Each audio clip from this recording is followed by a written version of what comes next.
নমস্কার দর্শকবৃন্দ। এসএসসি নিয়োগ দুর্নীতিতে যুক্ত শিক্ষক ও শিক্ষাকর্মীরাও অযোগ্য চাকরি প্রার্থীদের জিজ্ঞাসাবাদে মিলল বড় তথ্য। সাম্প্রতিক প্রকাশিত এই প্রতিবেদনটি আমরা বিস্তারিত জেনে নেব। স্কুল সার্ভিস কমিশনের নিয়োগ দুর্নীতি কাণ্ডে বড় খবর সামনে এলো। নিয়োগ দুর্নীতিতে যুক্ত শিক্ষক শিক্ষাকর্মীরাও অযোগ্য চাকরি প্রার্থীদের জিজ্ঞাসাবাদে নয়া তথ্য সামনে এলো। কেন্দ্রীয় তদন্তকারী এজেন্সি সিবিআই সূত্রে জানা গেছে, অযোগ্য চাকরি প্রার্থীদের জিজ্ঞাসাবাদ করে 37 জনের নাম পাওয়া গেছে। এর মধ্যে রয়েছে বিভিন্ন স্কুলে কর্মরত 11 জন শিক্ষক এবং 2 জন অশিক্ষক কর্মীর নাম। এসএসসির অযোগ্য প্রার্থীদের বেআইনিভাবে চাকরি পাইয়ে দেওয়ায় কী ভূমিকা ছিল এই শিক্ষক এবং অশিক্ষক কর্মীদের? তারা কি সরাসরি টাকার লেনদেনে যুক্ত ছিলেন? জানতে চাইছেন গোয়েন্দারা। সিবিআই সূত্রে খবর মিলেছে, সোমবার থেকে শিক্ষক অশিক্ষক কর্মী সহ 37 জনকে তলব করা হবে। সিবিআই সূত্রে দাবি করা হয়েছে, এসএসসির 2016 সালের ইতিমধ্যেই 2500-এর বেশি অযোগ্য চাকরি প্রাপককে চিহ্নিত করা হয়েছে। জেলা ধরে ধরে তলব করে তাদের মধ্য থেকে প্রায় 2300 জনকে জিজ্ঞাসাবাদ করাও সম্পন্ন হয়েছে। কেন্দ্রীয় গোয়েন্দা সংস্থার দাবি, এই জিজ্ঞাসাবাদের সূত্র ধরেই প্রায় 37 জন এজেন্টের সন্ধান মিলেছে।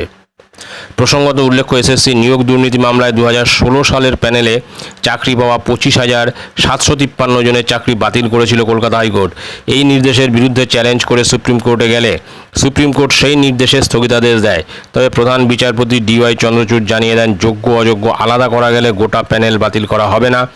তবে সুপ্রিম কোর্ট জানায়, তদন্ত চালিয়ে যেতে পারবে সিবিআই। সুপ্রিম কোর্টের ওই নির্দেশের পর কলকাতা হাইকোর্টের বিশেষ বেঞ্চ সিবিআইকে অযোগ্য চাকরি প্রাপকদের চিহ্নিত করার নির্দেশ দেয়।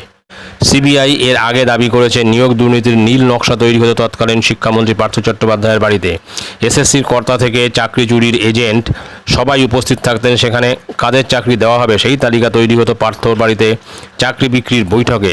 পার্থর নাকতলার বাড়িতেই হতো চাকরি বিক্রির এজেন্ট মিট। সেখানে নিয়মিত যাতায়াত ছিল প্রসন্ন রায়, প্রদীপ সিংহদের মতো মিডলম্যানদের। নিয়োগ দুর্নীতির নীল নকশা তৈরি হতো তৎকালীন শিক্ষামন্ত্রীর বাড়িতে। সুতরাং এবারে যে তথ্যটা সামনে এলো, শুধুমাত্র প্রভাবশালীরাও নয়, বিভিন্ন স্কুলে কর্মরত শিক্ষক এবং শিক্ষাকর্মীরাও কিন্তু এই নিয়োগ দুর্নীতির সঙ্গে জড়িত, এবং যাদের নাম সামনে এসছে তাদেরকে সিবিআই অবশ্যই জিজ্ঞাসাবাদ করবে এবং সেখান থেকে হয়তো আরও কিছু নাম বেরিয়ে আসবে এই দুর্নীতির পিছনে কাদের হাত রয়েছে এবং কত টাকার বিনিময়ে এই চাকরি বিক্রি হয়েছে। তো যাই হোক, পরবর্তী ক্ষেত্রে কি উঠে আসে সেটাই এখন দেখার।